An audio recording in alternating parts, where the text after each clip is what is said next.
World Talk with Friends. I'm Nancy Hopkins. We've got Colleen Kelly producing. We've got Nora Willow, who is our co-host, and we have Jan and Bill Moore. It is June 29th, 2016, and we are going to really, I'm going to sort of sit back in this one because we're going to be talking about Europe today, and we're going to be talking about the European Union, and we're going to be talking about I guess they're calling it Britex, the British voting to leave the EU. Now, before we even start, I think it's important to understand what we're talking about when we talk about Britain and the United Kingdom, because it is confusing if you kind of don't know it. So what we've got here is that the United Kingdom is actually made up of 4 different countries, I believe. It's Northern Ireland, Wales, Scotland, and what is it, Britain? I guess it's Britain, England. Right? England, that's it. Thank you very much. And this is also called Great Britain, but it technically is the United Kingdom. Am I correct, guys? Yeah, I think so. I always get it confused myself, so I shouldn't worry too much. Well, I had to look it up to make the map, so I'm not sure of it. So why don't we do it this way? Now, just so I can introduce who our guests are, Bill and Jan have a nonprofit organization, and hopefully we can get to explain a little bit of that. They are dear friends and extremely competent to talk about this subject because Jan, you probably detected the accent, grew up there. And Bill spent many years there, and that's how they met, and now they're in the United States. Of course, we've got Nora, and the last time we talked to Nora, she was in Qatar, but now she's in Italy. So why don't we just let Bill or Jan or both of you just kind of lay out what it is that happened, and then Nora, you guys just talk because you're in Italy, you've got a perspective on it from the Italian standpoint, and I just want to hear you guys talk. So, Bill, go ahead. Okay. Thank you very much, Nancy. I'm coming at this from the perspective, as you told the listeners, of the fact that I lived in the United Kingdom for 14 years. And I basically found, moving from the United States to the United Kingdom, that everything mainstream media had told us about any other country, be it the UK, Russia, or anything, pretty much was all a false set of realities. And Britain was quite different than what I had perceived it to be from what we talk about it. One of the things that I said, that with the fall of this British thing, obviously Jan and I have some funds that have come over quite short of what they were because of the drop in the pound. And there's a lot of people made a lot of money out of the exit, but then there's a lot of people that make a lot of money out of everything, whichever way they leverage it. But one of the things that I, from an American perspective, looking at it and what's happening over there, that I felt like was, to me, and I don't want to oversimplify this because I know it's a very complex topic, and of course Nora and Jan are going to be talking very heavily from that side of the ocean, as you will. But one of the things that I found is, although there's a lot involved, and during this show I'm sure you'll be digging into this, that could go either way. There's a lot of propaganda going on out there, both in America and Britain, and probably the European countries. There's also a lot of stories flying around as to which side of the fence this was. If the Rothschilds and Soros and all of the dark side, as I call it, or the evil ones, did this on purpose and, maneuvered it to make a bunch of money and to further the New World Order agenda. Of course, on the light side, there's a huge amount of evidence that this is the beginning of the end, the unraveling of everything that dark side had built. The one thing that, when I said oversimplifying, that I would have to say is, I think one thing that everybody does, no matter what side they're looking at, sometimes people get really caught up in a story and they tend to overreact or get over uptight. And I was telling Jan, you know, growing up in Fort Worth, Texas, there was a lot of times over the years that federal funds got cut off or something changed, and there was a change, but everybody worked through it. So, you know, that's kind of the common ground now, is finding out what the real story is, in my humble opinion, is finding out what the real story is and building a strategy to move forward with it. And I'm keeping my finger on the side of the fence that says the light side's winning and everything's starting to unravel and we're going to see some good come out of it. So that's kind of my perspective, Nancy, and I'm sure the girls will be able to give a much more European flavor to it now. Thank you. Appreciate that. I really do. Jan, Nora, which you got any, either one of you, I don't care. Nora? Well, first of all, hi everyone. Thank you for having me. It's the first time I'm actually a co-host on World Talk with Friends, so I'm very excited. And I thank Bill and Jan for being here with us. Obviously, I mean, I don't have that much experience. I just moved to Italy. It's been just about a week and a half, and I've been living most of my life in the Middle East. However, from what I've been reading, from what I've been researching on my own, I do realize that from my perspective. Nora, let me interrupt you for a second. We've got some kind of a crackling on your mic. That was my pendant. Sorry, I always do that.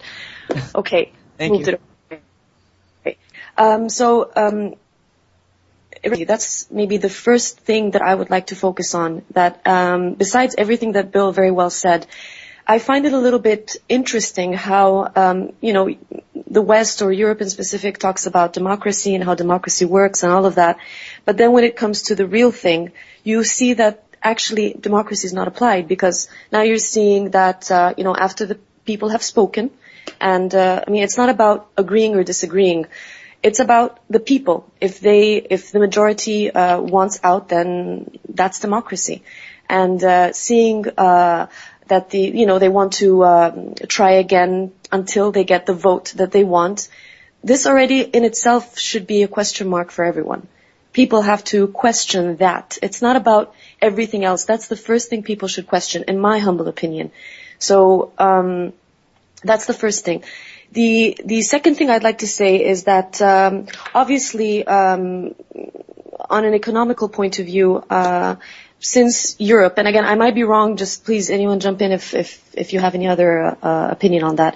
But it seems to me, from what I remember, that Europe, when everyone had their own, legislations, their own laws, they were economically independent, things were okay. I mean, I'm not saying that people were living a lavish life, but everyone was okay. I remember when I was living in Italy, and people could afford things. And since the European Union, people have been struggling so much. And obviously, I don't know about how it is in the UK, but from what I hear, it's been very difficult. And in Italy, you see a lot of people, they don't have jobs. It's very difficult to find work. Salaries are very low. A lot of people are just impoverished. So I don't see the logic behind the EU, in my opinion, although it does affect me positively in the sense that I have freedom of movement, and there are positive things out of it. But we do have to look at the bigger perspective, I think, and the well-being of the whole, not only focus on my personal needs if I have something that's positive for me. This is kind of what I have. Of course, there's so much more to talk about, but this is kind of what I want to put in on the table for now. Thank you.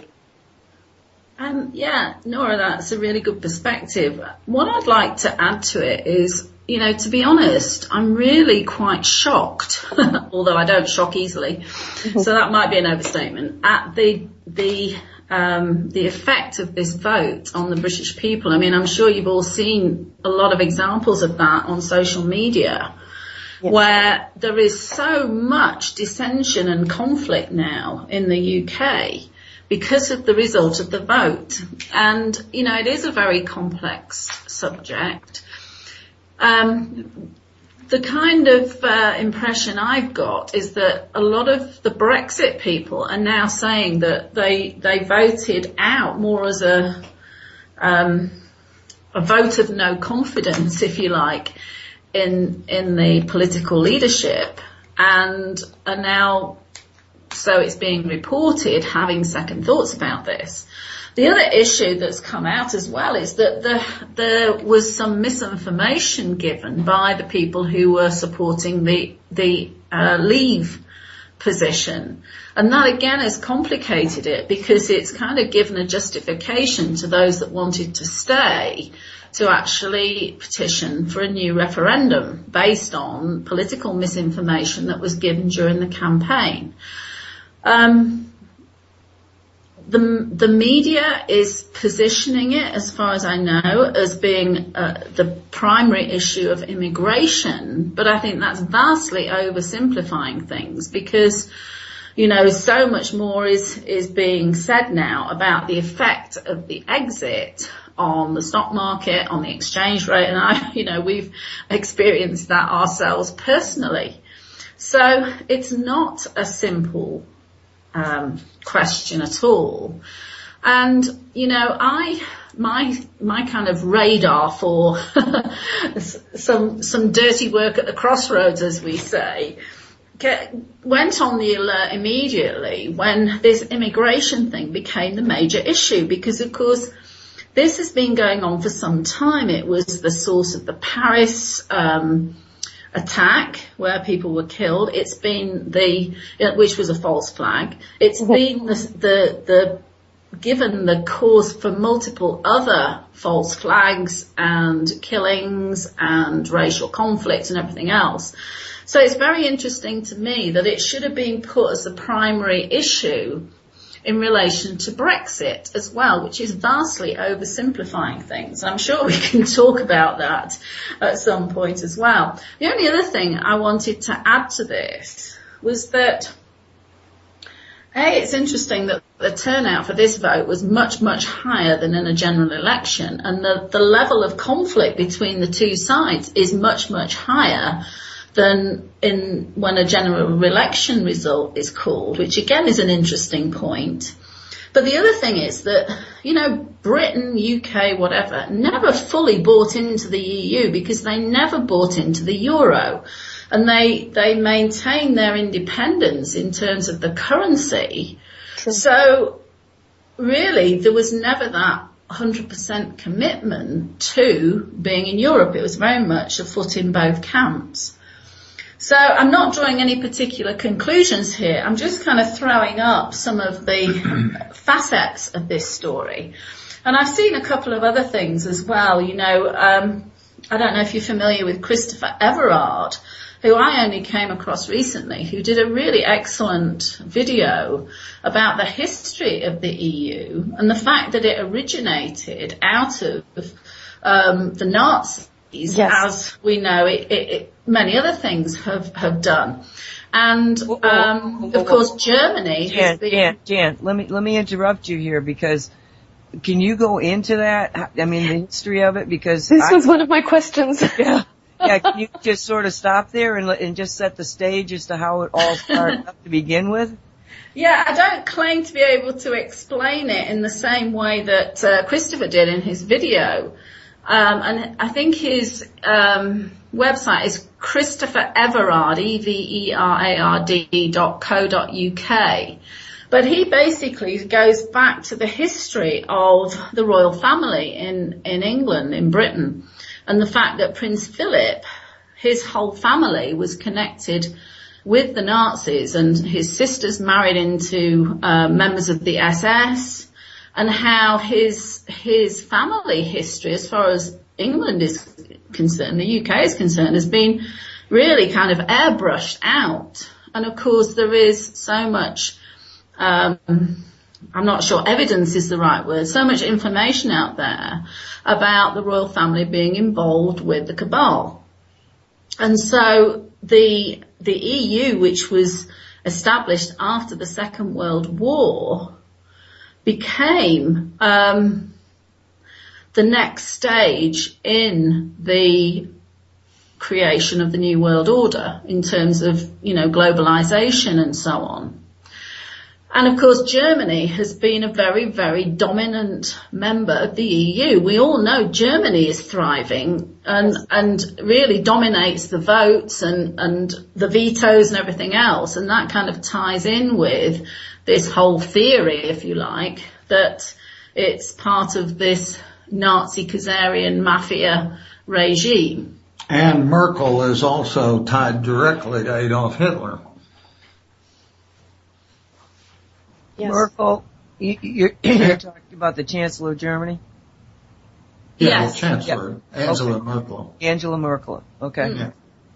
Yeah. How so, Bill? Oh, she was part of the youth movement, but she claims that she just did that because it was the thing to do or something. Don't they all? Yeah. Well, of course, George Soros and the Rothschilds and the Rockefellers and the Morgans all think they're doing the right thing too. Every day that they fatten their bank account at the expense of the rest of us.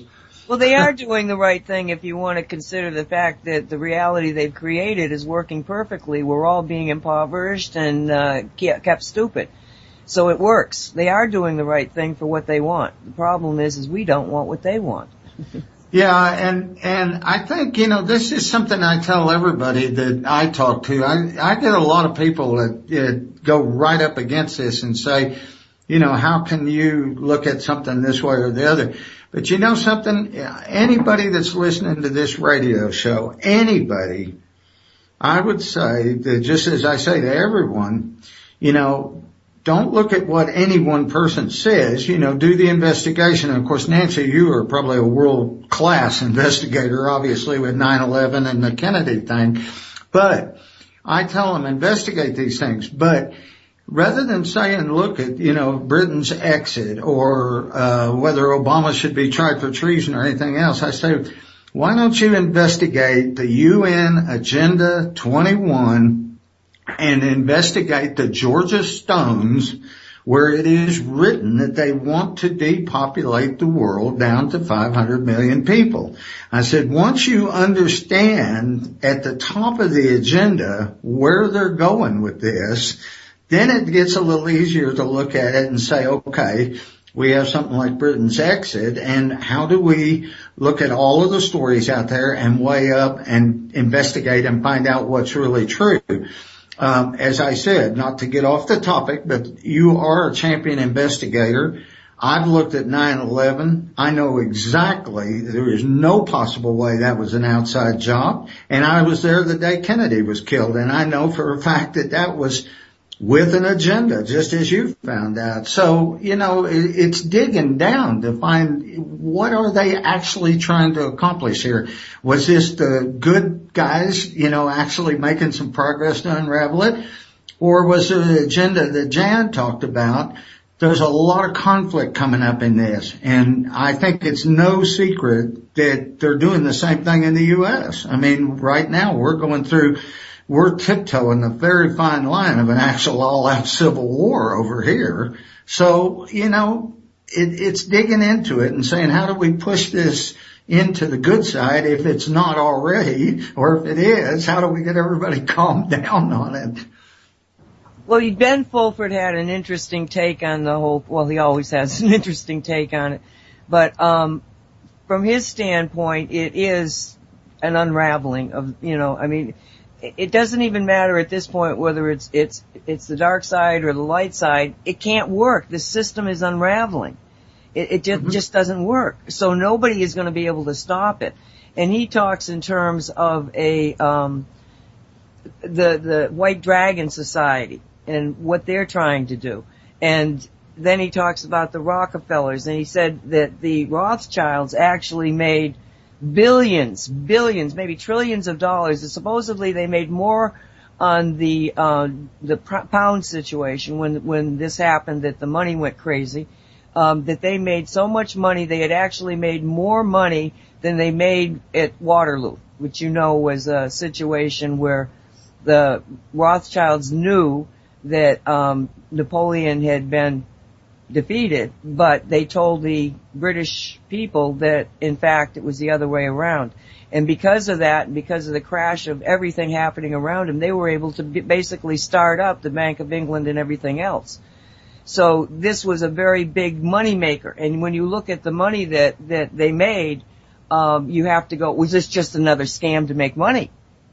I mean, because we don't know at what levels all of this is happening. Simon Parks he was on his last show on Wolf Spirit, he was asked about the potential of the election being a fraud or not. And he said, look, when Scotland was going through I guess of leaving the United Kingdom, I'm not even sure what they were protesting. Yeah, they were voting for independence. Right. And those, in that election, they had situations where trucks, now this is Simon Parks, and I hope I've got him right. You know, I mean, again, forgive us if we make any mistakes, because we're just trying to do the best with what knowledge we have on the top of our heads. We're just friends having a discussion here. So what Simon said was that at that time there would be trucks that would come up to the voting poll to take the votes and count them, and the trucks would disappear. That they lost whole sections of votes because the trucks that picked them up were not the official trucks. That's interesting. I actually worked when I was much, much younger, and I don't know if the system's changed, but when I actually worked in one of the polling stations in the UK, as a vote counter. And this was something that was raised about, has this vote been scammed, basically? And the response seemed to be that the system was the same, and that is that the votes are counted actually in situ in the polling stations. So the actual vote slips, and it's all manual, of course, it's not computerized like it is over here. So you've got literally independent volunteers, unless they are infiltrators, actually counting the votes manually. And if I remember rightly, there's also a verification process for the vote count as well. So I think it's much less likely to have been rigged than a computerized system, which, we've got lots of people coming out, well, not lots, but people coming out in the US saying they actually were coders who put in a system to rig the results. So, in that case, the trucks would arrive or the votes would be taken away after they've been counted, not before. Now, I don't know whether that was the same process in Scotland for the independence vote, but I think they tend to use the same system across the country. Well, that's what Simon said, so maybe it's not true, but I found that it wasn't it 52% to 48? Wasn't that what? Yeah, even 51 point something to, yeah. Wow, and I wondered. Borderline. Yeah, I wondered because of what Simon had said, if there wasn't actually much more that were voting, to exit than actually came up in the tally. It's one of those situations we'll never know.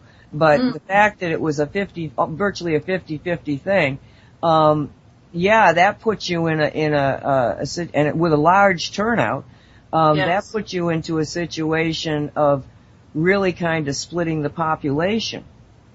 And I'm surprised at that close a result. They didn't go for a recount, actually. Yeah, you would think so. Yeah. And maybe that's why there's this petition now to actually repeat the referendum. Does it look like that may turn into something?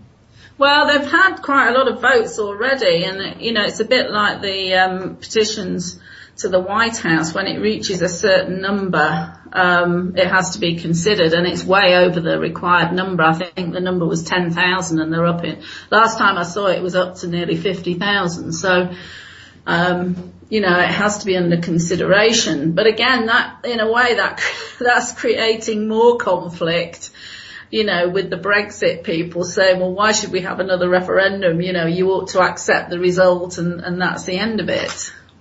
Well, Fulford also indicated that, the British going out, is probably going to result in the French going out.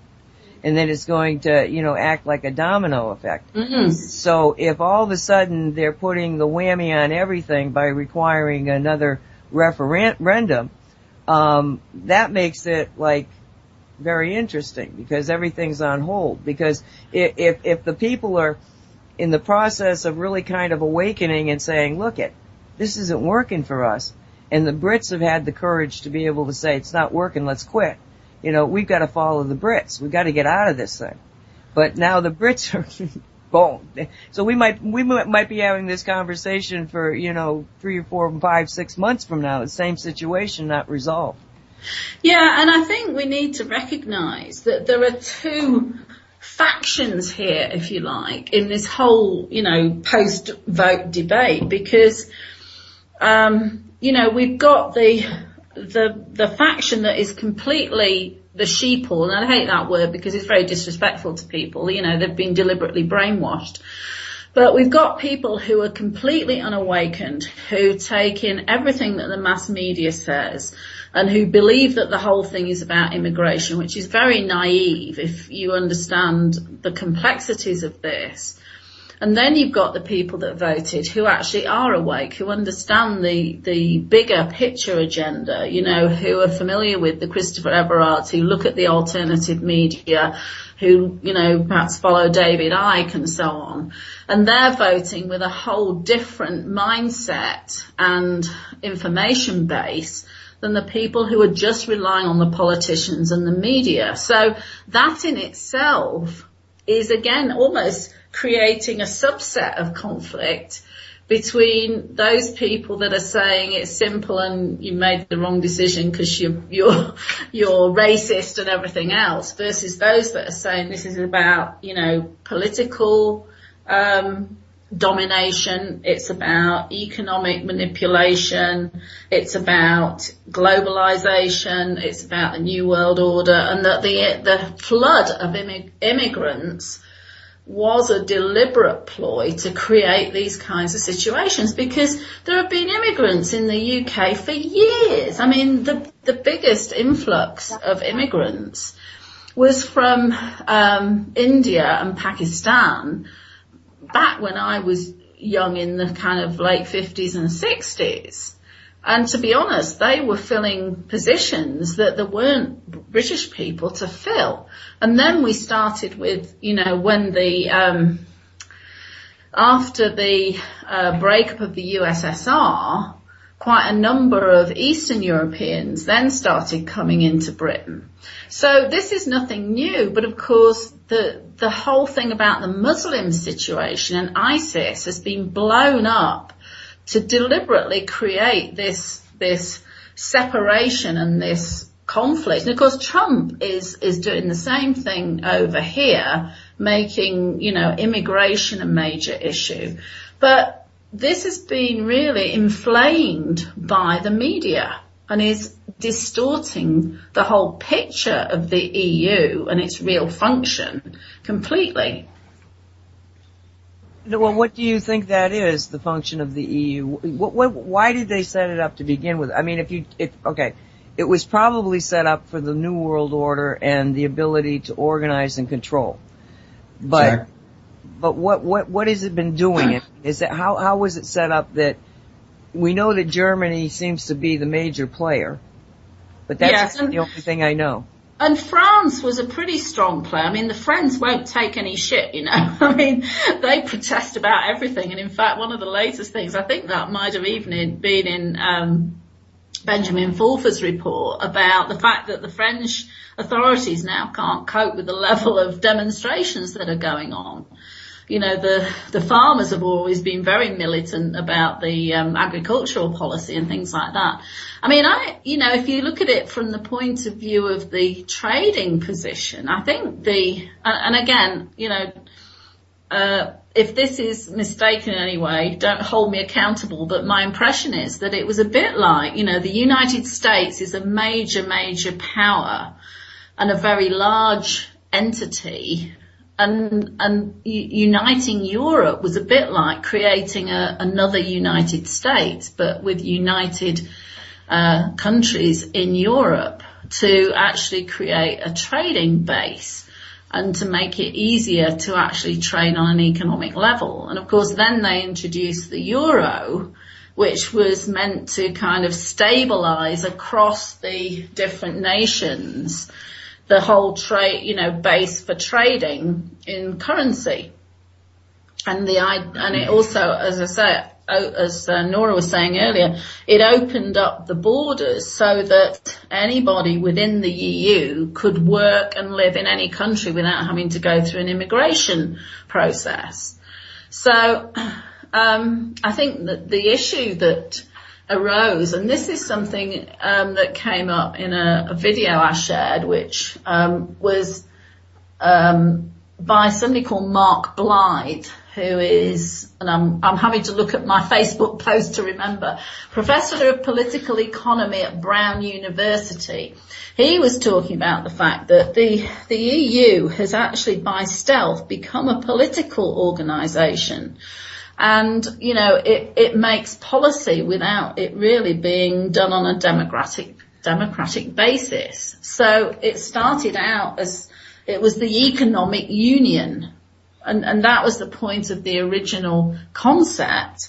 But it then became a political union, which I think is one of the reasons why the Brits objected, because they seemed to make policy without any real reference to a democratic process. Now, where was this policy being set up? How was that? Sorry? Yeah, okay, who took over the power? I mean, if there's we got Washington, D.C., and we've got the Senate and the House and all of that is, the leadership, the corporate leadership of the United States. But over there, was it Germany? I mean, how was it set up that you get a governing body out of it without anybody having much of a say? What was that governing body? Let me answer that one. Nancy, I think that, first off, what Jan was saying is the concept or the way it was sold for the EU. But I personally think, in my humble opinion, from my experience of digging, the whole purpose of putting the EU together was to weaken the United States. Because if you take it back to, let's just for the sake of discussion, call it the Nazis. They, on paper, lost World War II, just like Japan lost it on paper. But they've come out pretty damn good if you look at Germany, and so has Japan in the long run. But those powers that wanted that concept, that we'll call it the New World Order, but that wanted that concept of control, be it the Rothschilds or any name you put with it, they came up against the fact that after D-Day, it was very obvious the United States was too strong to control.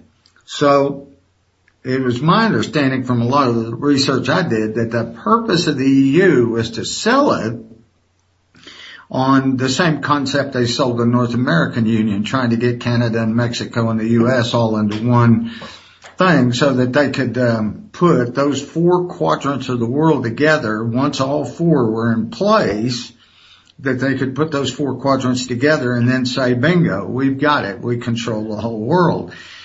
The point of weakening the U.S. with the EU did work to some degree, but obviously they had to come in and, do some puppet work over here that we're starting to see now, but they've got the U.S. divided in half, arguing and bickering over everything, whether it be race, religion, money, politics, sex, whatever.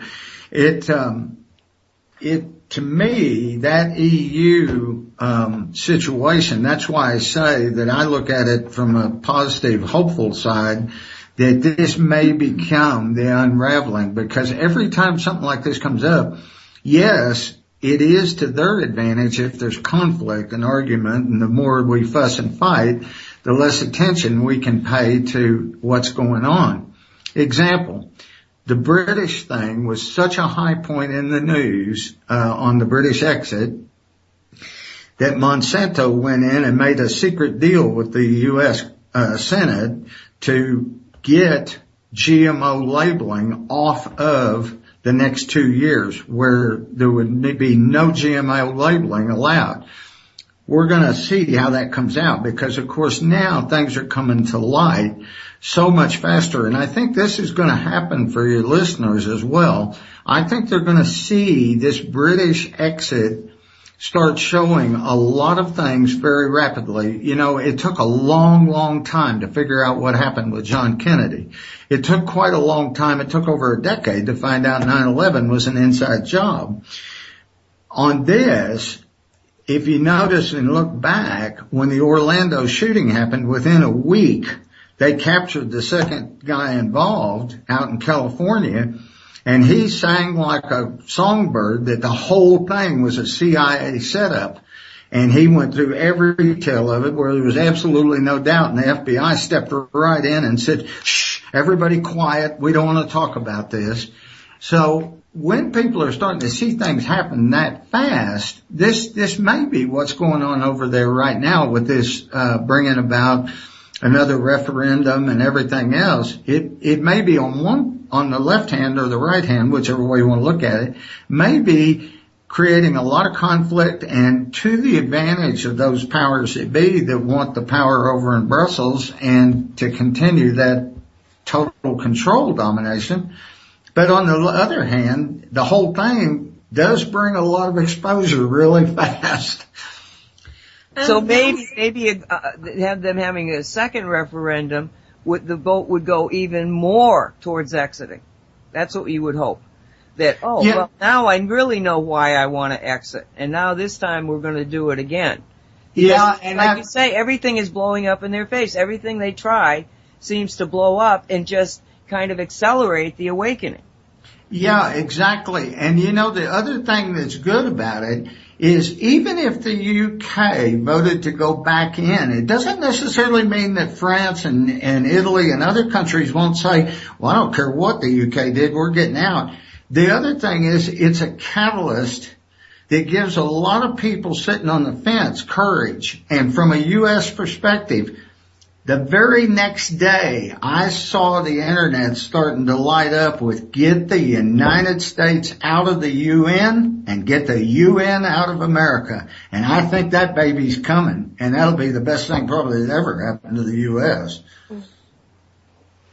I'd like to come in just to make a comment in regards to what you all said. The thing is, I think it is so obvious, I mean, this whole thing about the referendum, because it has been said before by different people, such as, for example, the president of the EU Commission, what's his name? Juncker, I think. I don't remember his name. He stated this. He said that if the vote is yes, then we proceed. You know, yes in the sense that we remain. If no, then we continue until we get the answer that we want. He said that. You hear this from other people as well, like another, what was he, the Belgian Prime Minister. He said the same thing. I mean, there are different people, they're saying it out loud that we are not going to stop until we get the vote that we are satisfied with. So I don't understand how people don't see that. So as you said, it has become Europe, the EU has become a political thing. It's not about economy anymore. They make the laws. There's no democracy, and that should be a red flag in itself. I mean, yes, people should see that. Absolutely, Nora. And I mean, just to follow on from Nancy's question. I mean, that's why it's now the European Parliament. Yeah. And there was a speech that was given by Nigel Farage. Yes, Farage. Yeah, I saw that one. And I just pulled that up actually on my PC, and he said the biggest problem you've got, and the main reason the UK voted the way it did, and this was to the European Parliament, by the way, is because you have, by stealth and deception and without telling the truth to the rest of the peoples of Europe, you have imposed upon them a political union. When the people in 2005 in the Netherlands and France voted against that political union and rejected the constitution, you simply ignored them and brought the Lisbon Treaty in through the back door.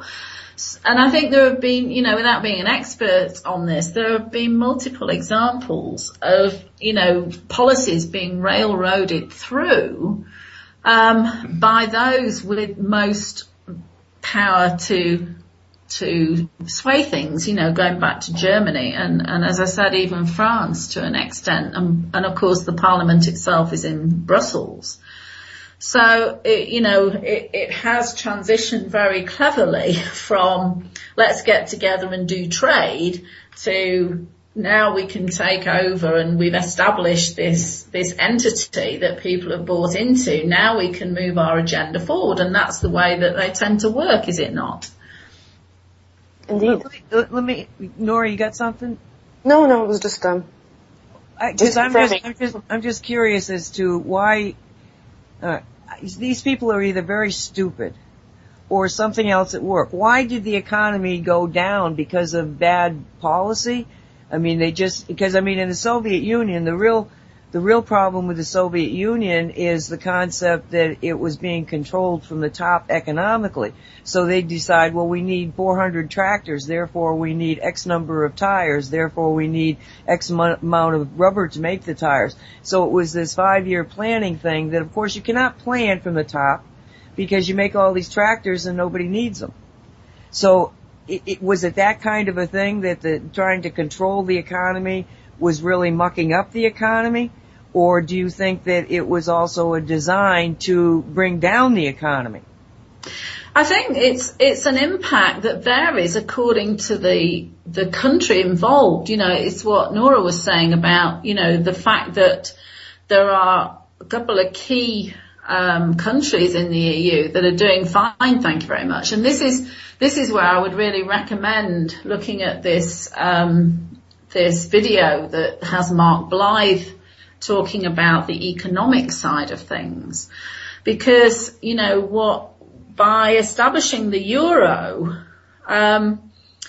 you basically, as a country within the euro, given away your ability to manage your economy and your currency independently of other people. So, obviously controlling exchange rates and so on is, I'm no economic expert by any means, but obviously, currency is one of the things that is part of the economic policy. And of course, when you're in this mass EU with one currency, then you are subject to whatever the controlling Parliament decides in relation to that currency, whether it's good for you or not. And that's the problem, that with that currency, that power to control was given away.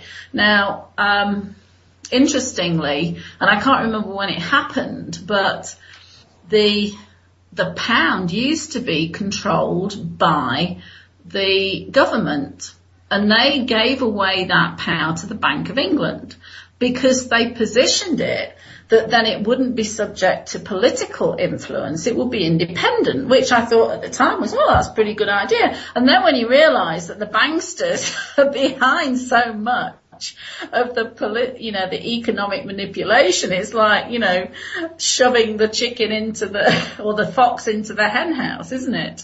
So, Britain has maintained that element of, apparent element of independence from the euro, but of course the fact that the Bank of England is part of, this whole Cabal organisation is makes it something of a fiction, I think. Yeah, and the other thing I would just add to that, Nancy, right quick, is, I hope more people wake up to the fact of actually looking at how that control works. And I'm going to use an example totally unrelated, but it has the same exact concept.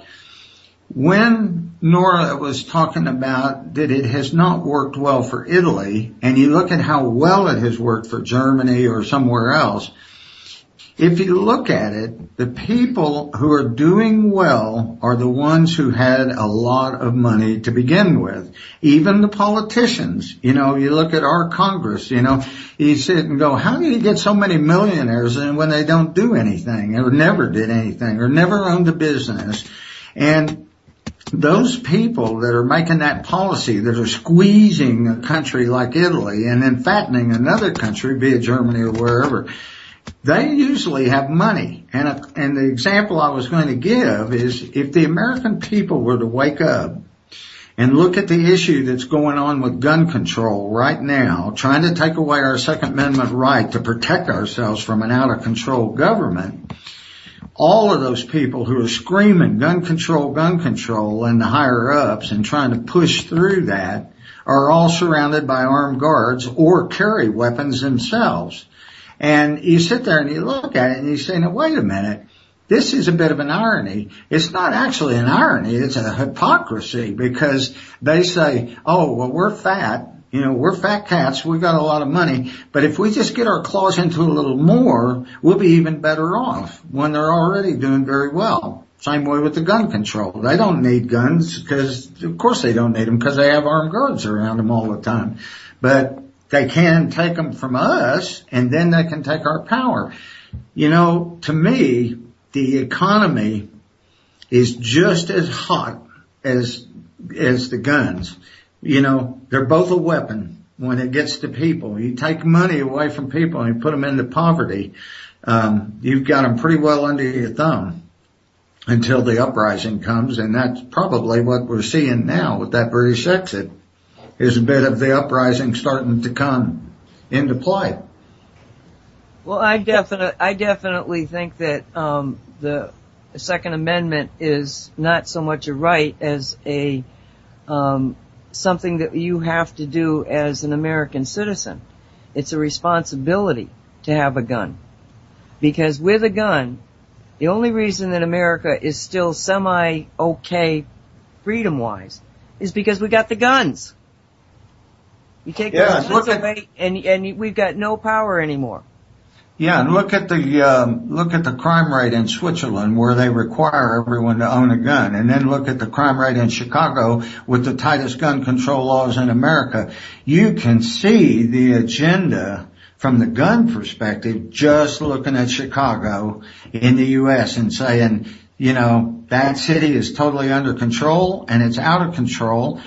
Same way with economic policy. I don't blame the British for jumping out of the EU. I just said, you know, as I told one of the people this very morning, I said to them, if we can use the British exit as a stepping stone to get out of the UN and get the UN out of the US and get the corruption out of the banks and get the corruption out of the politics and get the TPP taken apart, which is horribly devastating to the American people, that, you know, that could be that first little thread that snapped on the vest or what have you and started unraveling. And I personally hope it is. I mean, I don't want to see anyone suffer, but I would rather see a little bit of turmoil and suffering in the interim to come out really with everybody in a good position and in control of their life, in control of their freedom. Because Nora just moved back to Italy, and Jan has been over here now roughly 6 or 7 years in the U.S.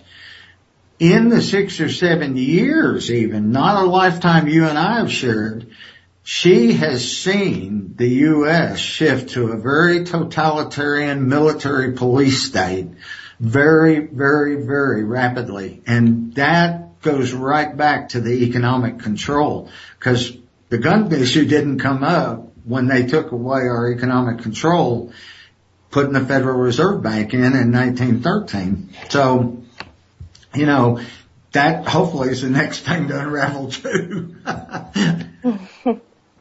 think the very positive thing about this is that I do believe, as we've been each of us saying in our own way, that this is part of the awakening and part of the collapse of this regime, because, you know, a lot of the reports again have been saying that people voted no to as a protest against the politicians and the banksters. And, you know, particularly when there was this whole scandal over David Cameron and his naming in the Panama Papers about, you know, his offshore assets while, you know, imposing austerity on the British people. And they are just getting really fed up with this hypocrisy and, you know, this one rule for the rich and another for the poor, that people are saying no. And that's brilliant, because, the more that people recognise that and start to challenge the status quo and the media and everything else and say, I'm saying no to this, then, the more that this change will accelerate. Yeah, and it's not about, at the bottom, as I know, I feel the energy from Nora, that she, you, Nancy, and all would agree that at the end of the day, yes, there's economics and there's all kinds of things at issue, and there's rich and there's poor, and there's a lot of issues here. But if the global community, if the planet, if this Mother Gaia is waking up from the ground up, as it were, let's say, to the reality, at the end of the day, it is down to human beings treating human beings like human beings. And that is not what was happening under the EU. It's not what's happening currently in the US. And it's not becoming one human family. And I had somebody tell me the other day saying, oh, yeah, we're always going to have, people against other people and everything else. And I said, no, that's not necessarily true. I have a saying, we're all one family. We all need to look out for the welfare of each other, but it doesn't mean we all have to be in the same room at the same time. If our energy doesn't get along with someone else's energy, we don't have to make them our best friend. But it doesn't mean we can't treat people like human beings. And it doesn't help anyone by hoarding the things. And I don't believe in a welfare state, and I don't believe in anything but you work hard and you can do maybe better than the next guy a little bit, but it doesn't mean you step on their head to get where you want to go. And unfortunately, I think the Rothschilds and the Rockefellers and the Soros and the European Union and certainly the American Washington, D.C. clan up there have just turned into a bunch of gangsters. And, gangsters don't mind stepping on people's heads. But that global awakening hopefully will breathe the light and bring that to an end, as Jan said. Absolutely. Just like Nancy always says, when you say that, but people always have conflicts, that's a contract you're making. You are agreeing to this reality. You don't have to. You can shift your beliefs, and it's doable. And I've seen it myself when I decided to think, till now I do that mistake, but every time I think of something like that, I shift back and I say, no, I can change the contract. I can change my belief, and it's possible. If every person does that, then the world can definitely start shifting in a more positive reality. Absolutely. Yeah, the contract thing is so true. Yeah, the contract thing is so true, because everything we say has an impact. And just one last thing I'd like to say, because I think we're at the top of the hour, regarding the whole union thing. The ironic part that I always think about is that why do we need a binding union between countries when a union can be set without that contract? Just like, for example, if we can see Switzerland or Iceland, these are independent countries. They're still doing businesses. They're still doing treaties with Europe or other countries, but they're independent. Why don't we take them as an example? So this is all, it can be done. So this shows us how, unfortunately, the human collective works, that you need to dominate or feel that you have this binding contract where another person cannot just say, listen, right now I don't want to, I don't agree on this, and the other person, just accepts it and says, okay, we don't have to agree on this. You don't have to force people to do things. So it's about, to me, this unity is not a real unity, it's just to control.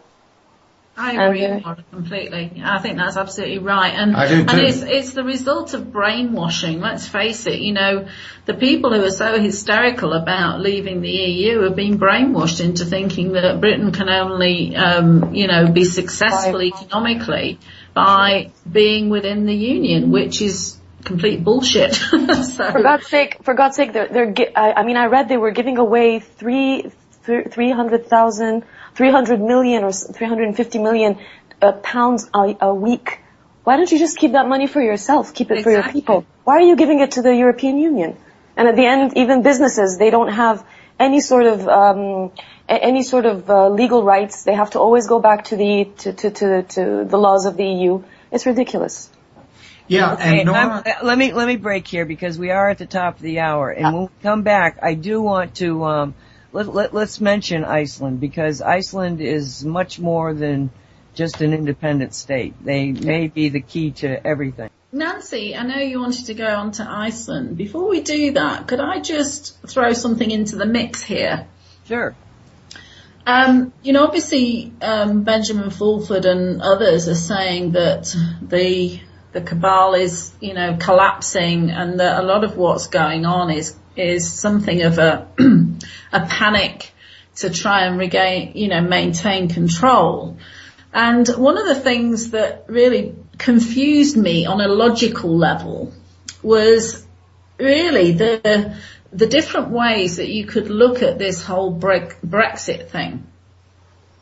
Because you've got this question of the exorbitant amount of money that Soros and the like made from the vote to leave the EU. So you've got, I'll make as much money as I can, leverage that decision, which suggests that they knew in advance that that was going to be the result.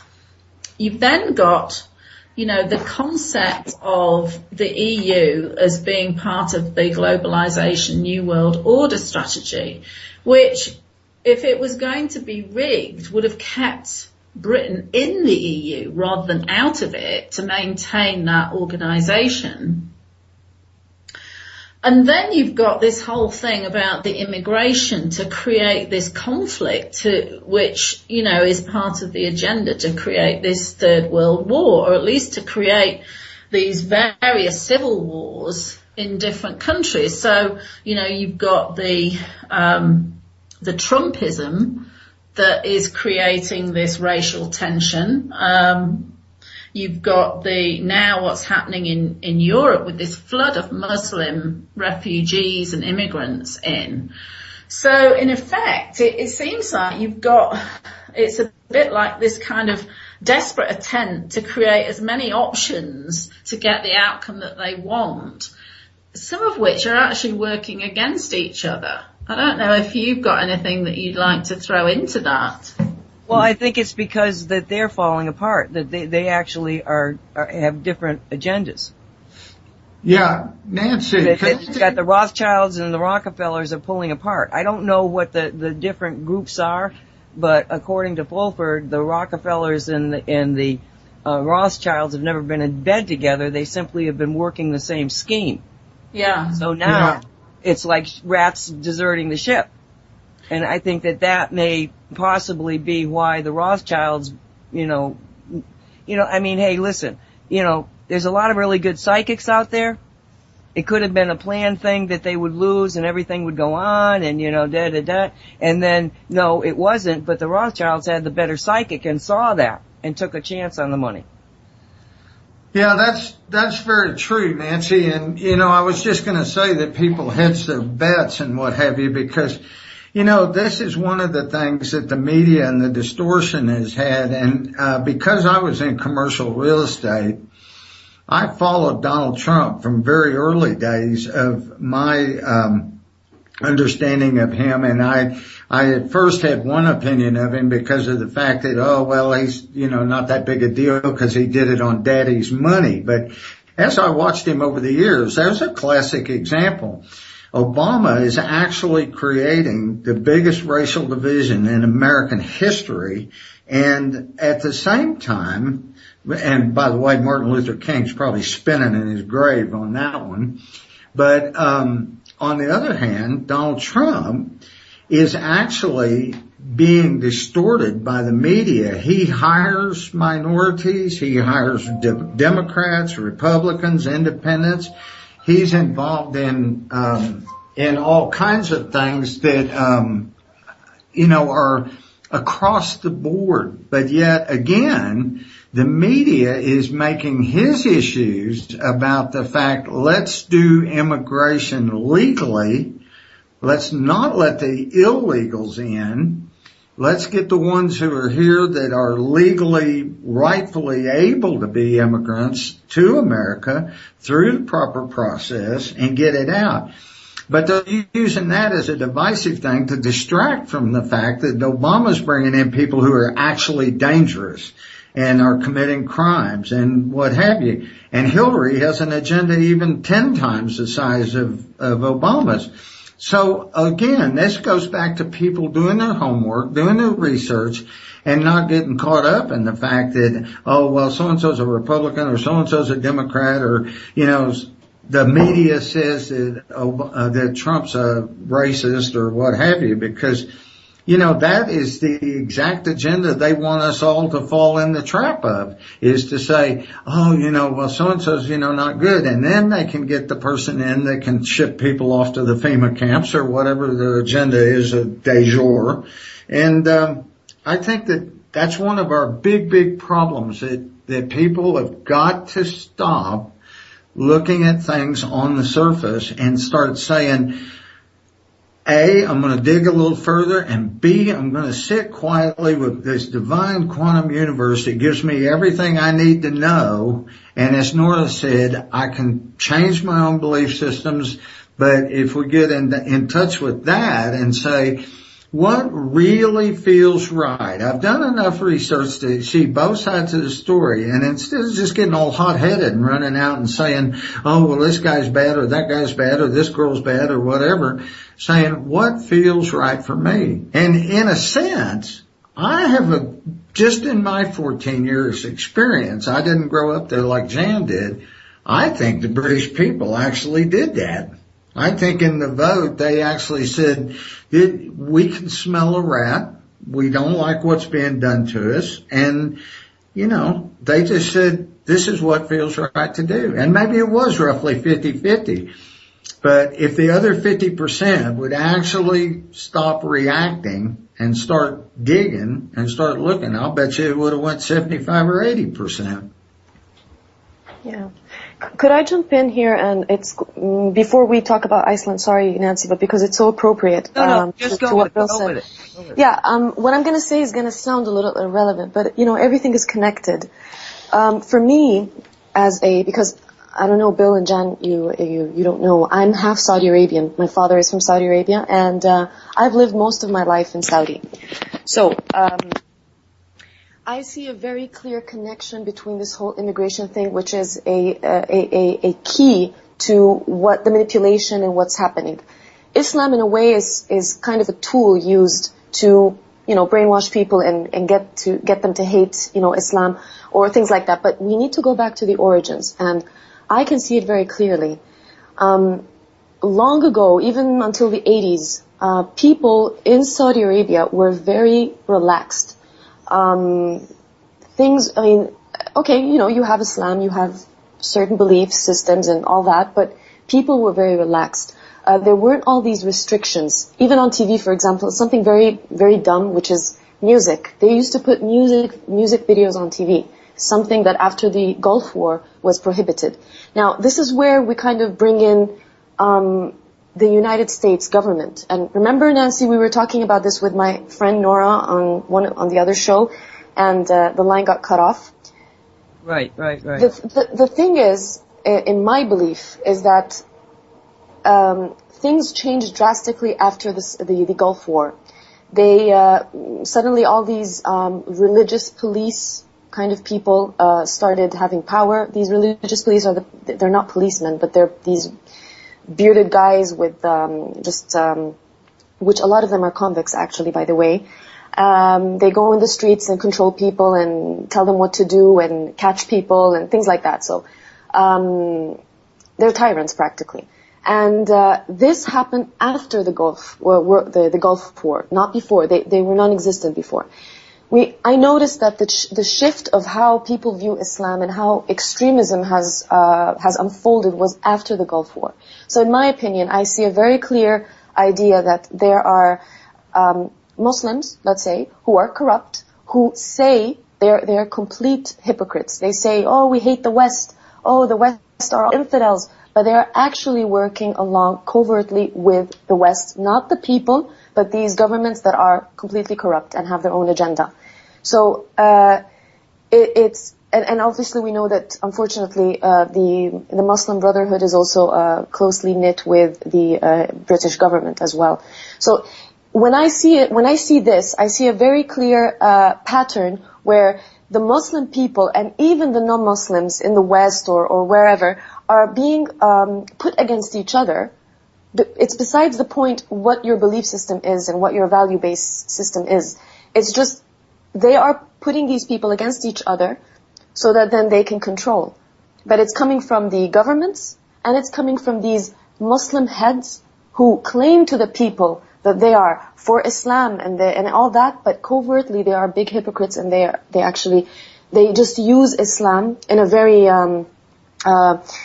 extremist way to control the people.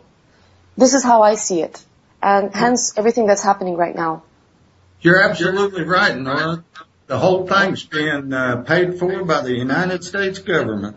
Yeah. The whole thing. And you're probably right, the Iraq War was probably about the right starting point for it. It actually, started when the U.S. got corrupt enough to blow up its own buildings in New York on 9/11. And then it was just another tool. It's kind of like what Nancy and I were talking about earlier about the gun control. Money, guns, corrupting something like a religion, for example, like that. What better way to control people? And those are the people that we've got to get out of the picture, get them moved out, and some people who really have the good of the people at heart moved in. And that's why I said I'm hoping this is the beginning of the unraveling, and we start seeing those bad guys losing their positions. Yes, absolutely. Even on a prophetic level, what the Prophet Muhammad said, I know people say, I'm not a religious person. I'm just saying what I've read and what I feel. As you well said, Bill, it's all about how you feel. People say that he was a pedophile, he was this is all just hating each other and hurting each other and just aggravating people. But I read it and I was shocked that he himself said that part of his prophecy was that one day Islam, and he wasn't saying this because, he's an advocate in the sense that, Islam is the best religion, all this bullshit. It's not about that. But that it would be used, and the ones who are going to use the religion as a control are the Muslims themselves, are these people in power who are hypocrites. He said that. And this was 1,400 years ago. And this is what's unfolding right now. And even in that time, he spoke about ISIS. Not as in the name ISIS, but he spoke about these people who are not believers. They have nothing to do with spirituality, and they would have this black flag. It's all spoken about 1,400 years ago. So it's shocking when you see it unfold. So there is a reality to it. Yeah, and I think the same goes for the Catholic Church as well. We've seen so many examples of these religions actually preaching one thing and actually doing another. I just wanted to pick up on what you said, Nora, about, the Gulf War, because it did bring back to mind the fact that, and it comes back to the EU again. Britain has never really been working in alignment with the EU, because if you look at the Gulf War, that was a collaboration in effect between Britain and the US. And when it came to post 9/11 and the Iraq War, again, it was Tony Blair and Bush who manipulated evidence to justify making war. And that went completely against what the EU were wanting to do in terms of the 9/11 situation. So there's definitely been this collusion between Britain and the US. And again, I didn't realize until I was reading some of the reports, but the reason for Obama's visit in April was to try to rally support with David Cameron for staying in the EU. And I think he really annoyed some Brits by saying that if Britain didn't stay in the EU, they'd be at the back of the queue for doing trade with America, which didn't go down at all well. Wow. Yeah, Nora, since you're not over in the United States, I will tell you, I would bet my life right now on the fact that our beloved president, who was elected because he was a black man, and there are a lot of good black leaders, Martin Luther King and many others, but like everything else, there's good ones and there's bad ones. I can assure you that you're, by your picture, you're much younger than I am, but I would bet my life on the fact that this gentleman that's in our White House right now, and I use the term gentleman loosely, will probably go down in history as the worst president the United States has ever had. Even worse than Bush. Yeah, I'm afraid that when it comes to puppets, he and Hillary have just about proven to be the best puppets to the money people in the world and that dark side that there is. But we've got a lot of good people out there too, trying to do better. And you know, regardless of how America goes on this, which it looks like it's going to end up being between Trump and Hillary, unless the FBI can put Hillary in jail first. You know, that's a classic example. We can hope that people don't buy into the propaganda coming out, and that the real story, that the real people who know Donald Trump, if he is put in the White House, they know he will hire across party lines, he'll hire across races, religions. I mean, he's the kind of guy that probably put a Muslim in there to be as an advisor to figure out, you know, the best way to get rid of what the CIA and the government created in dividing this Muslim religion together.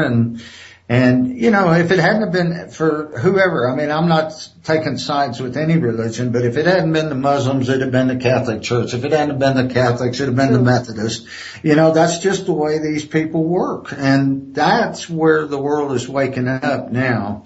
And, I think it's really lovely to hear you step up and say, as you did in the early part of the show, that, you know, that Italy has suffered under the EU, because when all the water's boiled out of the pot, and I'm pretty sure Nancy would agree with me on this one, it does get down to that 1%, or if you want to call it the 1%, that are controlling the world for an agenda that is not on the behalf of the other 99%. It's for their own little purpose, and then they have no empathy, sympathy, compassion, and in most cases, a tremendous amount of them are psychopaths. Yeah. Very true. Very true. Yeah, very well put, Bill. Thank you. Do you want to, absolutely. Do you want to shift to Iceland, Nancy?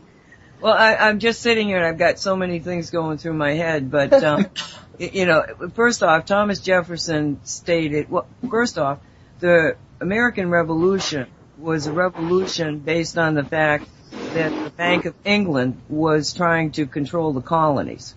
It was not because of a tax on tea. It was because the Bank of England was the only money that they could possibly use, because the Parliament had decided that the colonies could not print their own money. So they were forced to use this English money, and there wasn't enough of it. So it wasn't that they had to pay a tax on tea. It was how they had to pay the tax on tea. They didn't have the money. And the colonies were going into a complete economic crash because they couldn't produce their own money, their own agreements between people as to what would represent a fair exchange. So from the beginning of America, it was based on the fact that they went to war with a bank. Now, Thomas Jefferson said, I much more fear a bank, the financial institutions, than a standing army. This is not an unknown situation, how financial institutions can gain control. In America after the Civil War, now I have to go back to the Civil War and thinking about the British exit, because the Brits said, no, we don't want to play this union game. Goodbye. Okay? Now, in America, a whole bunch of states in the 1860s says, we don't want to play this union. Goodbye. And the reaction was that, no, you have to. No, you have to stay. And we want you to stay so badly that we are going to go to war with you. Okay? And more people died in that battle. The South was devastated economically, but so wasn't the North. That entire situation was orchestrated by the international bankers. Because at the end of the war, the country was so depleted that the bankers said, well, listen, I'll tell you what we'll do. We'll give you some money here to be able to build yourself back up, but we want the District of Columbia. So the 10 square miles of the District of Columbia then became the home base of the international bankers. Being there, and being that all of the agencies of the United States government were there, they simply, over a period of the next many decades, took the corporation and put it on top of the various departments of what was a republic government. So now you have, the State Department is actually a branch of the corporation. The military is actually a branch of the corporation.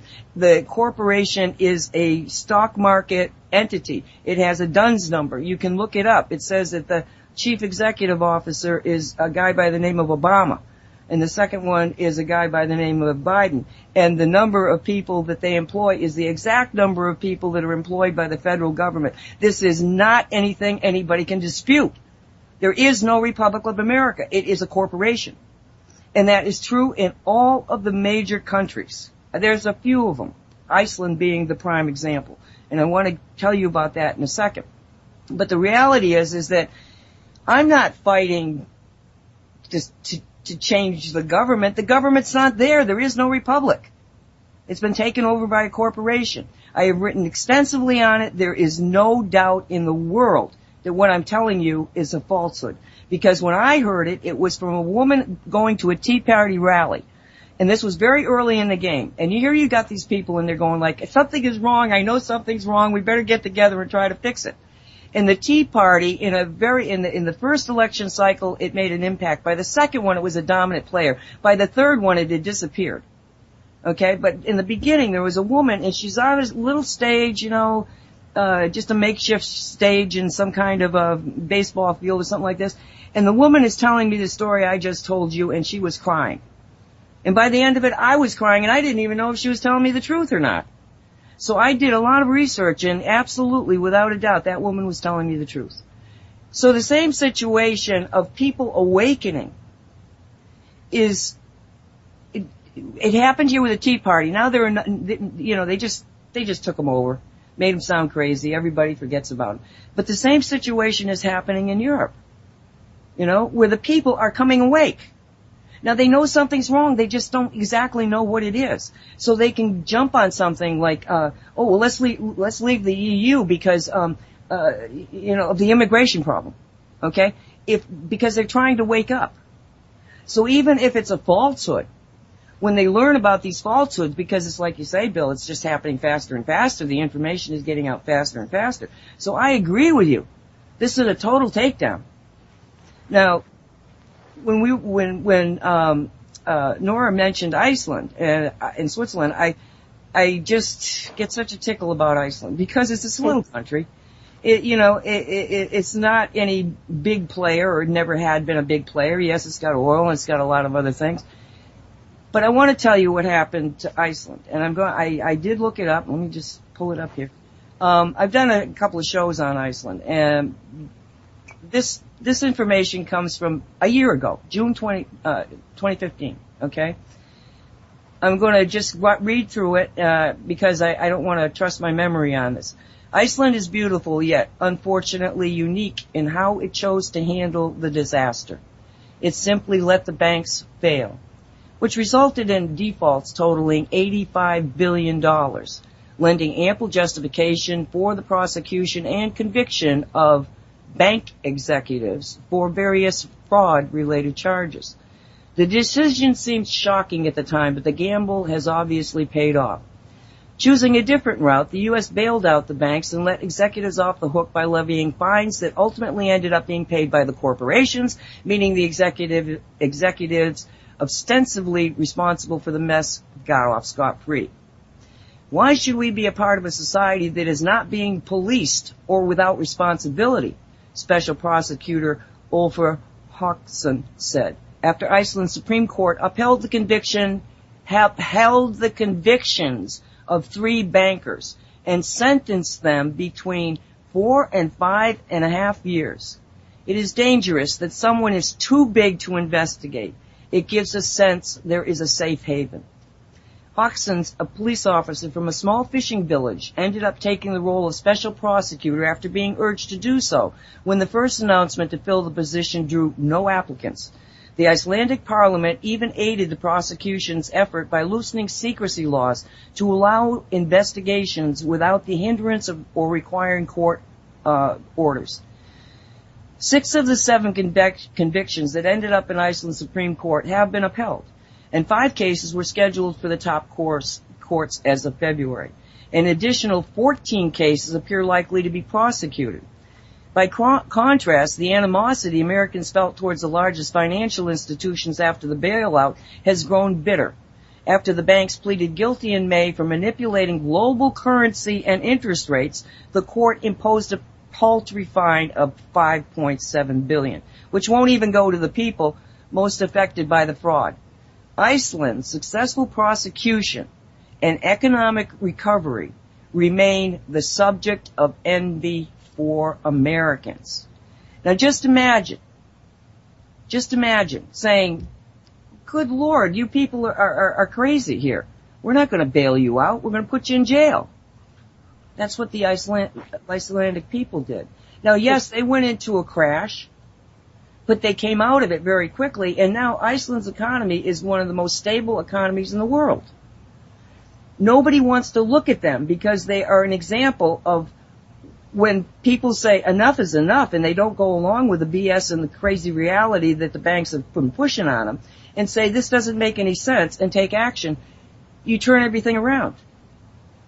Yeah, Nancy. Oh, sorry, Nora. No, I was just saying exactly. Yeah, Nancy, I was going to say something a minute ago before you got on Iceland, but it actually fits better right where you just said it. A lot of people look at that, and I've even seen some propaganda saying that, you know, oh, this, that, and the other, and that the Iceland thing didn't work and what have you, which is just total BS. And, propaganda, as propaganda is used so heavily now. But one of the things I was going to say a minute ago, and I think this is true, I hope everybody agrees with this. One of the things I think we have to do, whether it be the Brits thing, the situation in the U.S., the Iceland, looking at it and saying, well, that's propaganda, coming out saying it's not working when in reality it is, or anything like that, is, the British vote, as you and Jan were talking about, was about 50%. I think if we look around the world, if you look at the United States, about 50% of the people have a pretty good idea, not necessarily totally what's going on, but that something's damn sure wrong. And there is the other 50%. And when we talk about this global awakening, I think it's really important that we all try, and for me, sometimes this is a stretch, I'll be honest, but we all try to be patient and gentle with the people who haven't woke up, because one of the important things is when you're my age, for example, 65 years old, I'm grateful to be pretty well awake and pretty tuned in with everything and have seen a lifetime of working close enough to see what was going on. But I meet people who have been, let's just say for the sake of a discussion, a lawyer all their life, made good money, bought into the system 100%, believe everything they see on TV, and maybe they're 65, my age. The thing is when we're in this awakening process with patience and with gentleness, it is important because that we think about one thing. If you've been brainwashed all your life to think that Adolf Hitler was a hero, let's say, or that the American way is, about freedom and democracy, which unfortunately is not very true anymore, but if you've been programmed that way all your life, it's not just about breaking programming. It's actually when it becomes part of your DNA and who you are. If you're turning somebody around 180 degrees, And 9/11's a classic example. I've talked to some people who just look at me and they go, I just can't see the government doing that, because they're so into who they are. They have a persona of who they are. And that's where we have to have a little bit of a gentleness, a soft sell, and some patience with these people, is to say, let me just gently show you some things to think about, rather than trying to push too hard, too fast on somebody and having them just throw up the wall and say, I'm not taking that, I'm not listening to that, because we are at a very critical juncture, and I hope you all agree with that. I do agree, and more importantly, I believe that reality is what you think it is. I firmly believe that. So what I began to realize is that all these people that we call asleep are actually locking in the stability of the reality as they perceive it. Okay? Which means that all of this stuff of Armageddon and the Third World War and, all of the ETs coming down and stuff, it can't happen, because still 50%, or at least the threshold that makes the 100th monkey thing change, those people are holding together. No, it can't, because it's not part of my reality. In the same way that they think that, it's impossible for the government to have done 9/11, they have, it's impossible that we aren't these wonderful people just trying to save the world.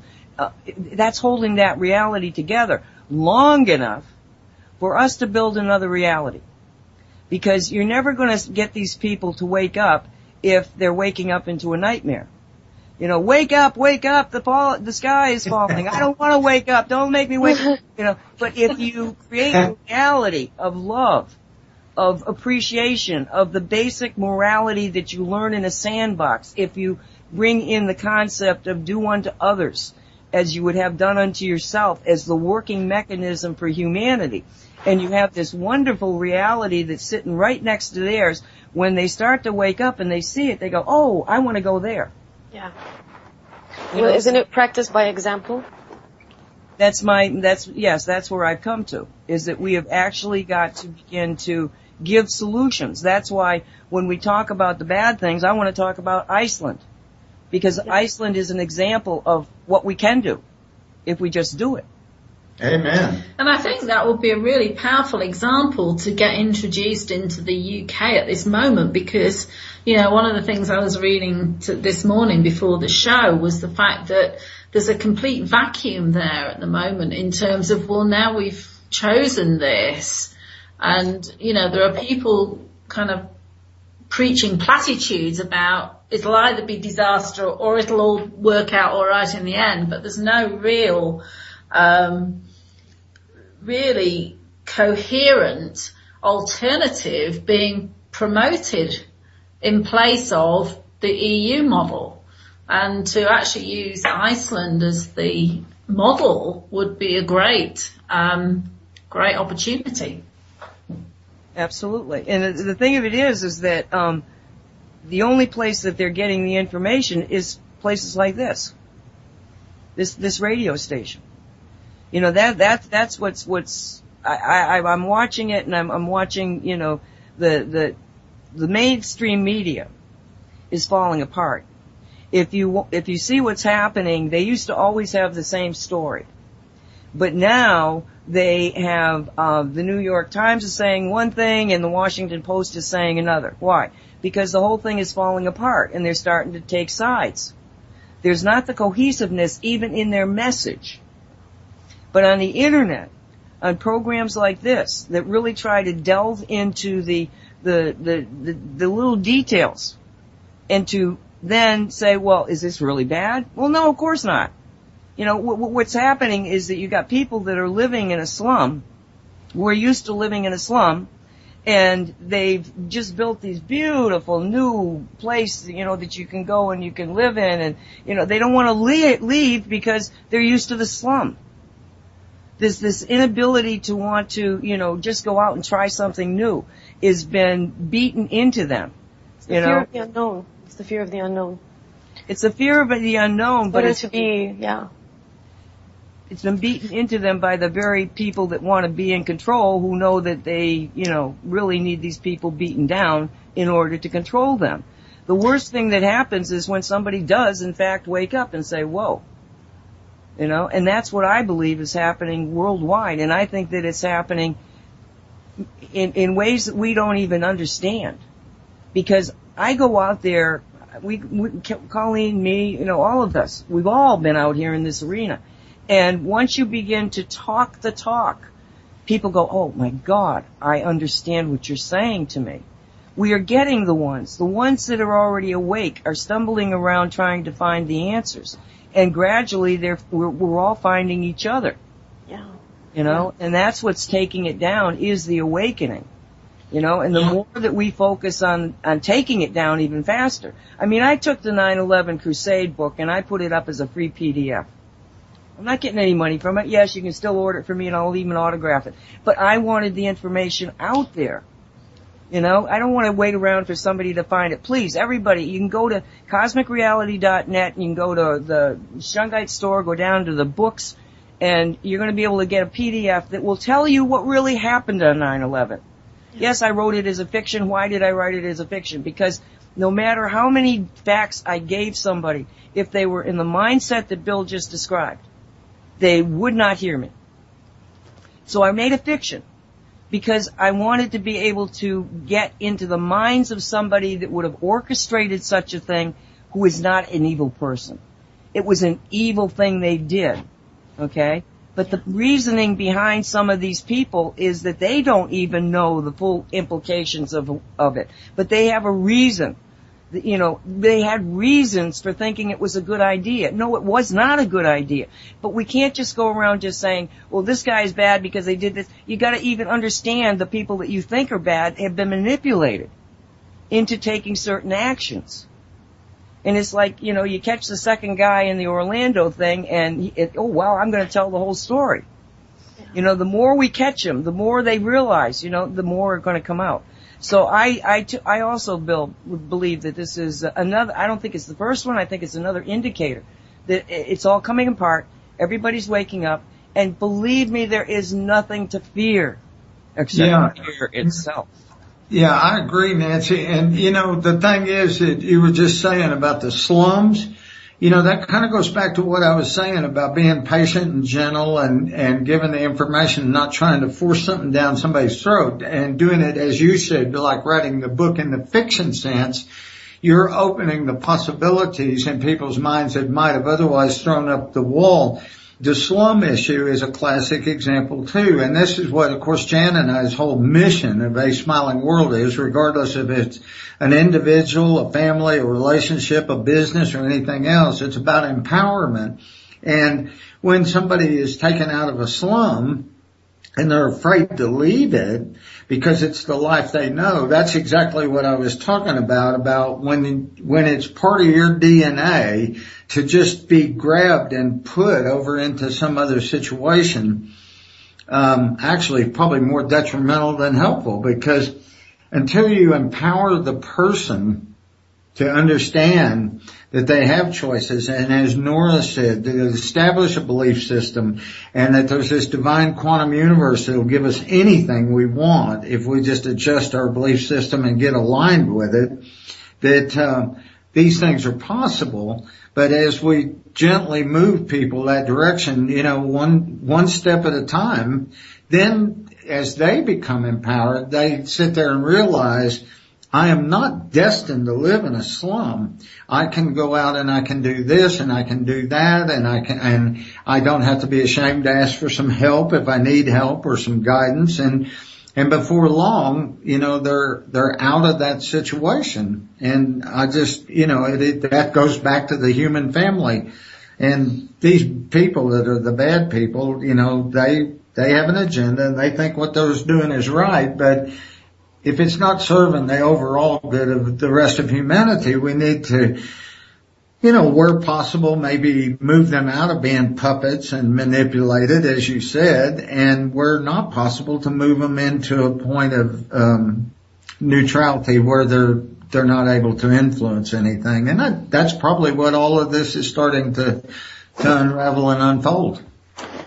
Nancy, one of the things that I find really interesting is, I think we all share the view that there is some divine organisation behind all of this.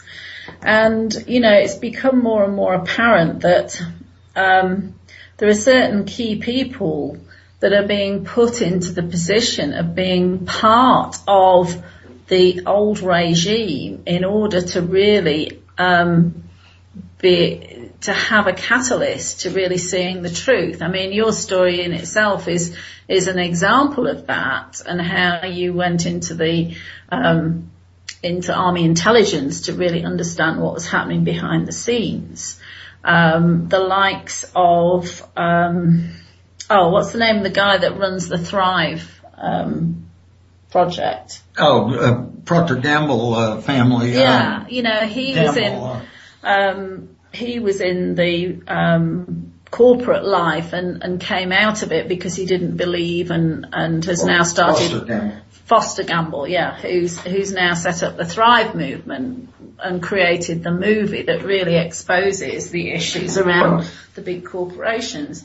And I'm even working with a client who is part of the diplomatic service, and a member of his family has been at the top of the diplomatic service, who is extremely conscious and awakened and is really, seeing his role as being completely out of that establishment. But without having been in it, he wouldn't have been as aware of the reality of things as he is now. So, there are lots of examples of where people are within that environment that is actually trying to create this agenda, who become aware of what it's all about and choose to move in a different direction, and actually then have the power and the knowledge to influence the outcome. I totally agree, and I think Snowden is an example of that, because now the light force, okay, the whatever has guided my life to be able to understand so much and to be able to actually do something about it. When you've got Snowden, who is placed by his guides, his own path, whatever, in a position, a unique position where he can access the NSA, and it will be decades before we know exactly what he got. There is so much we still don't know. But the ability of him to have been there had to have been divinely inspired. Mm. Is that Eric Snowden? Yes. Okay, I just didn't hear. Sorry. Yeah. Now, his information, I don't know if you know this story, I'll give it to you quickly. His information actually was given to certain anonymous groups before he ever went public. And they initially thought, well, kind of a fruitcake, but then as they started looking at it, it was like, oh my God, this guy is really the real thing. And so it forced the anonymous groups that were very anonymous, they were just copying the same group title, to come together. Now, I know this because of Bill Brockbrader, who is part of that group. He actually was put out in the public in order to keep people distracted, to keep his story out there, while they started manipulating behind the scenes until they had enough of the information understood. I mean, they had to actually set up an intelligence organization within the anonymous groups in order to be able to even get a handle on the information that Snowden had provided them. But once they did, and once they began to, because NSA wasn't just looking at you and me, they were also looking at everybody else, including the bad guys. So what they were able to do, the anonymous groups, was to go through this information and discover who the bad guys really are. Not the ones at the top, not the names we know, but the ones that are the third echelon people who actually is in any bureaucratic situation. It's always the third echelon that keeps everything going. Okay? And that's what they targeted. It was the third echelon to be able to say, okay, how is this guy in this whole organization thing? And then, because of the information they got from NSA, they even were able to determine what kind of blackmail information was on some of these people. Okay? In other words, the reason that a lot of these people are controlled is because they've done something bad. And the bad guys know this and say, we're going to, let everybody know this if you don't play ball. So the anonymous groups got this information and they went to the bad guys and they said, well, now we know it. And it's going to come out one way or the other, but you want to be on the white side or the black side? And so much more in that story about the manipulation of the oil and the oil prices and what's happening with gold and silver. It goes on and on. But you're absolutely right, Jan. It's the fact that whatever light guidance is helping human beings. They took a very courageous man and put him in a position that never should have even existed, that he could have had access like that. True. You know? And the more you see that, I mean, I'm here, I'm making noise, you guys are making noise, Nora's making noise, Colleen is making massive noise because she's producing us all, and, you know, it's because we followed a divine path. Yeah. And we're not alone. So I suspect absolutely that those people who are in the positions that they are in many cases, are in fact light workers who simply have not woken up yet. And I want to make you chuckle, Nancy. You know, when all of this boils down and all unravels, everybody will realize it's not about currencies, it's not about gold and silver, it's actually about shungite. I will okay that one too. Yes. Absolutely. Well, because that's so much a part of it. I mean, if you guys have read my book, so you know that, you know, it was my realization that from science, that, you know, there's gotta be, you cannot have manifestation without consciousness. There has to be a consciousness here. And when I agreed to work with her, she gives me shungite. And shungite is absolutely the most amazing kind of thing. We keep finding out more and more and more about it. So yes, there is a divine inspiration in everything that we are doing. And when you get far enough down the road, you know, when you really feel that, when you can say, well, look at this and how does it come together and stuff. That's when these people will wake up, when they start hearing us talk about how great it is, how, you know, my life is so much better because I'm working with Guy and I'm working with other people in the light to just, you know, unravel this terrible matrix that's around us so that we can all become what we should become. You know, I mean, go ahead. And we do create our reality. I absolutely agree, because, you know, you get to a level where the people that you attract around you are of that same vibration, and that's what we found. In fact, we've got this incredible knack of kind of repelling the people who don't resonate with us without any intervention at all. They just move away. Yep. And too, you know, there's as Nora said, you know, and you have said, and Jan and I know, you know, once you understand that great divinely backed quantum field, I mean, you can create any reality you want.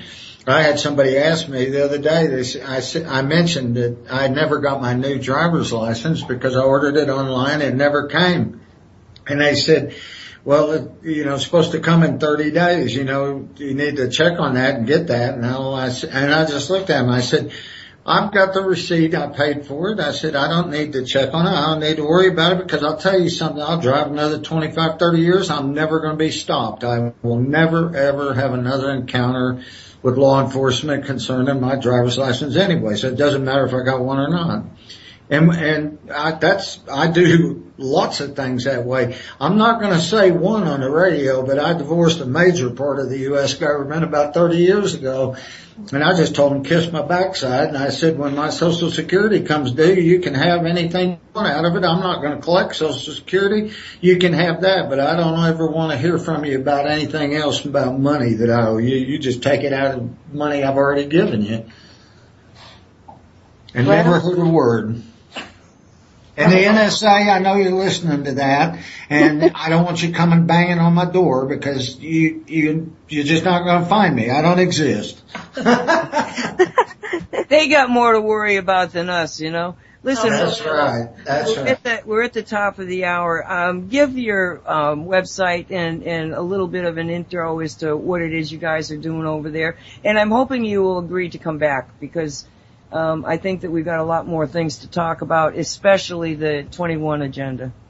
We love you, Nancy. You know we'll come back anytime you want us. I'll let Jan tell you about what we do because she'd probably be more concise. I'd be here till next week. Okay, well, thank you, Nancy. It's been an absolute joy as ever to be involved with you in a really interesting conversation, actually, and lovely to meet you as well, Nora. And I love your photograph, by the way, absolutely beautiful. Thank you so much. It was a pleasure as well for me. And thanks, Colleen, for doing a great job again. Just to say, our website is asmilingworld.org, and really our function is to promote empowerment, conscious business and conscious living. So I'm really focused very much on coaching people in consciousness and empowerment with some involvement in supporting holistic businesses in being successful. And Bill's focus is very much around conscious business and again helping businesses to be profitable in a way that really is in alignment with the direction that we all want to go. And here we have a new website that is related to that business activity, which is at successfrequency.com. And I must say, Jan not only is a certified internet consultant and marketer, Jan also certified life coach, certified executive coach, and now she's even got the diplomatic services around the world involved. So things are moving along, and as I tend to do, I can pretty well guarantee any business that I can increase their profits dramatically and double their profits and put 10 or 20, 30, 40,000 of extra revenue in there. But most importantly is when Jan says conscious business, it is about treating people correctly. That means taking care of employees and taking care of customers and realizing we're all one big family.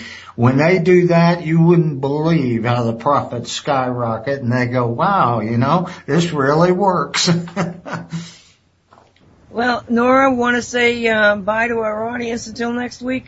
Yes, thank you so much, both Bill and Jan. It was really a pleasure meeting you, and I really hope that we do this again sometime very soon. And thanks for all of you listeners. It's always lovely every time I'm on. Thank you so much.